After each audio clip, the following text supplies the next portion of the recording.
সুপ্রিয় দর্শক, বিসিএফ ফাউন্ডেশনের পক্ষ থেকে আপনাদের সবাইকে স্বাগত এবং শুভেচ্ছা জানাচ্ছি। অন্যান্য দিনের মতো আজকেও আমরা নিরাপদ খাদ্য, কৃষি উৎপাদন এবং সমসাময়িক সমস্যা নিয়ে আলোচনায় আজকে যে বিষয়টি নিয়ে আলোচনা করব, এই সাম্প্রতিক বন্যায় আমাদের যে ক্ষয়ক্ষতি হলো সে থেকে আমরা আমাদের কৃষকরা আমাদের উদ্যোক্তারা কীভাবে আবার পুনরুজ্জীবিত হতে পারে, কি করলে আমরা এদেরকে আবার মেইন স্ট্রিমে ফিরে নিয়ে যেতে পারি। আমরা জানি যে এবারের বন্যায় যে ক্ষতি হয়েছে, বন্যার ক্ষতিটার একটা ধরন হলো যে আমার শুধু ফসলহানি হয়েছে তা নয়, আমার ঘর বাড়ির মানে যাবতীয় সম্পূর্ণ জায়গায় কিন্তু আমাদের প্রায় ধ্বংস হয়ে গেছে। সো আপনাকে আবার জিরো থেকে স্টার্ট করতে হচ্ছে একটা কৃষকের জন্য। ফসলের ক্ষতি এবার আমাদের অনেকটাই কম হয়েছে আমরা বলবো, কারণ এটা ইন বিটুইন একটা সময় ছিল, আউশের শেষ সময় ছিল, কিছু ফসলহানি হয়েছে, সবজির ফসলহানি হয়েছে, আর আমন ট্রান্সপ্লান্টেশন স্টেজ ছিল, আমরা হয়তো রিকভারি করতে পারবো। কিন্তু যেই জায়গাটায় আমাদের সবচেয়ে বেশি ক্ষতি হয়েছে, আমাদের গ্রামীণ পর্যায়ে যে আমাদের গত কয়েক বছর যাবৎ কালচারে যে ছোট ছোট উদ্যোক্তা তৈরি হয়েছিল, বিশেষ করে খামারিগুলো, মুরগি, হাঁস মুরগি পালন, পশুপালন, মৎস্য উৎপাদন, সেই জায়গায় যে ক্ষতিটা হয়েছে সেটা কিন্তু রিকভারি করা খুব ডিফিকাল্ট। কারণ কয়েকটা বিষয় এখানে সম্পৃক্ত। একটা প্রথম বিষয় হলো, এই ধরনের উদ্যোক্তা তারা অন্তত 80% হলো গ্রামীণ মহিলা, যাদের কোনো ফর্মাল ক্রেডিট সিস্টেমের সাথে সংযোগ নেই, ব্যাংক থেকে তারা ঋণ নিতে পারেন না। তারা হয়তো এনজিওর ঋণ নিয়ে বা আত্মীয় স্বজন থেকে ঋণ নিয়ে প্রোগ্রামগুলো চালু করেন, তারা সপ্তাহে সপ্তাহে তাদের কিস্তি দিতে হয়। কিন্তু সেখানে তাদের এখন ঘুরে দাঁড়ানোটা অনেকটাই আমি মনে করি ইম্পসিবল। প্রধান কারণ হলো যে আপনার যে তার ইনফ্রাস্ট্রাকচার ধ্বংস হয়ে গেছে, সেটাকে আপনি আবার রিবিল্ড করতে হবে। তারপরে আপনি আবার হাঁস মুরগি কিনবেন, খাবার কিনবেন, পরিপালন বিক্রি করবেন, আরও আপনাকে প্রায় 1 মাস 1.5 মাস সময় দিতে হবে। সো এই 1.5 থেকে 2 মাস তার সংসার চালাবে কে, তার খাবার জোগাড় হবে কোথেকে, তার ছেলে মেয়ের খাবার, চিকিৎসা, স্কুল সব কিছু দেখবে কে। এই জায়গাটায় এখন সে খাবার সংগ্রহ করার জন্য অর্থ ব্যয় করবে না আবার খামার চালু করবে।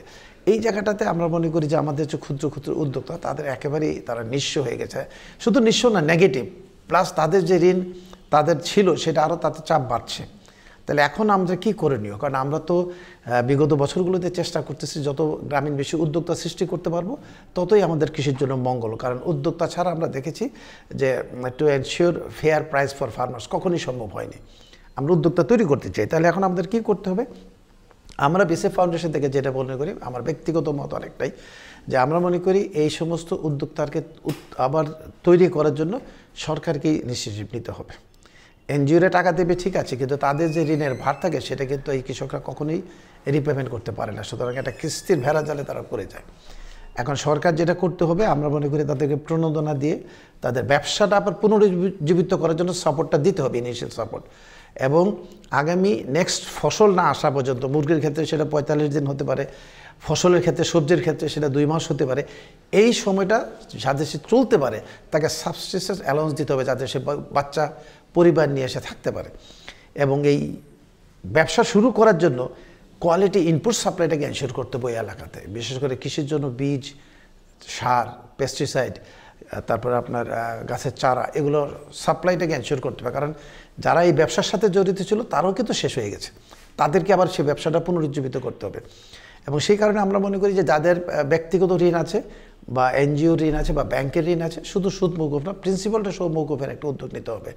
সেই ক্ষেত্রে যদি কোনো এনজিও ঋণ থাকে, সেটা সরকার সেটাকে রিপেমেন্ট করে হলো তাদেরকে দায় মুক্তি করে দিতে হবে, যাতে আবার তারা জিরো থেকে শুরু করতে হবে। আমাদের মনে রাখতে হবে বন্যাটা একটা প্রাকৃতিক দুর্যোগ, এটা কোনো আমি ইচ্ছা করে আমার ব্যবসা নষ্ট করিনি বা আমি ফেল করিনি, একটা দুর্যোগের কারণে হয়েছে, যাতে সরকার কারোই কোনো ক্ষমতা ছিল না এটাকে প্রোটেক্ট করার জন্য। সুতরাং আমি যদি আমার কৃষির শক্তিটাকে চালু রাখতে চাই, উৎপাদন ব্যবস্থাকে চালু রাখতে চাই, তাহলে কিন্তু আমি তাদেরকে আমার খুব যত দ্রুত আমি তৈরি করতে পারবো ততই আমার মঙ্গল। আর যদি আমি না করি, তাহলে যে সমস্যাটা হবে, প্রধান সমস্যাটা হবে যে এই মানুষগুলো আবার মাইগ্রেট করে শহরে এসে একটা এক্সট্রা বার্ডেন হয়ে যাবে, যে শহরে গেলে কিছু না কিছু কাজ করা যাবে, সে আমি ঠেলাই চালাই, রিক্সা চালাই বা ডে লেবারের কাজ করি, কিন্তু সেটাও কিন্তু শহরের উপর একটা এক্সট্রা চাপ হচ্ছে। আমরা যদি গত 30 বা 40 ইয়ার্সের হিস্ট্রি দেখি, যে migration people from rural to urban এরিয়াজে দিন দিন বেড়ে যাচ্ছে, সেটা কখনোই কাম্য নয়। আমি যদি আজকে ঢাকা শহরের অবস্থায় দেখি, যে যেখানে 80 সালে যেখানে 20 থেকে 22 লক্ষ লোক ছিল, আজকে 2 কোটির প্লাস হয়েছে।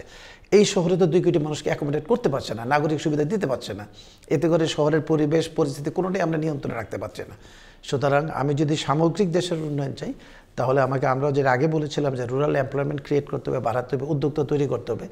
এখন নতুন তো করতেই হবে, যারা এক্সিস্টিং ছিল, যারা ক্ষতিগ্রস্ত হয়েছে তাদেরকে আবার সেই তার প্রফেশনে তাকে ফিরিয়ে নেওয়ার জন্য সব রকম সহায়তা সরকার করতে হবে। তাহলেই আমাদের এই কৃষির যে অগ্রযাত্রাটা অব্যাহত থাকবে।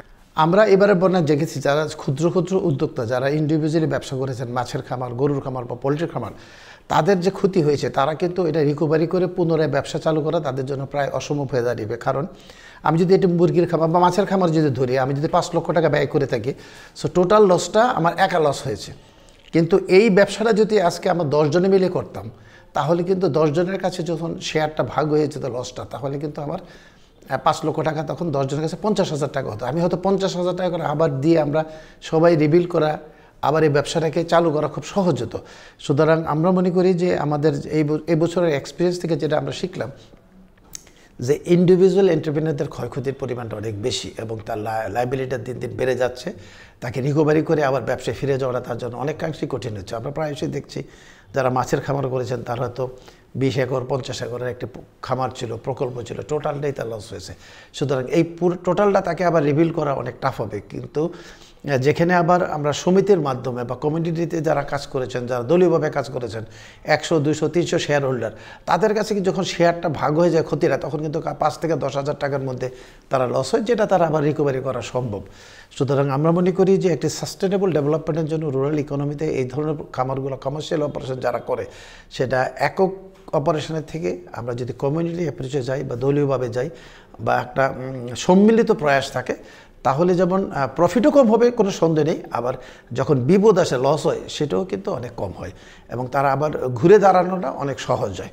সুতরাং আমরা সরকারকে বলবো যে আগামীতে এই ধরনের অ্যাপ্রোচে যারা কাজ করেন, এনজিওরা করেন, সরকার করেন, উদ্যোক্তা তৈরি করেন, আমরা যদি ওই প্রেফারেন্সটা দেই যে দলীয়ভাবে যাতে কাজ হয়, তাহলে দলের মতামত নিয়ে একটি কমিউনিটি যেমন ডেভেলপ করে এবং ব্যবসাটা অনেক সুন্দর হয় এবং বিভিন্ন ঘাত প্রতিঘাত তারা সহ্য করতে পারে।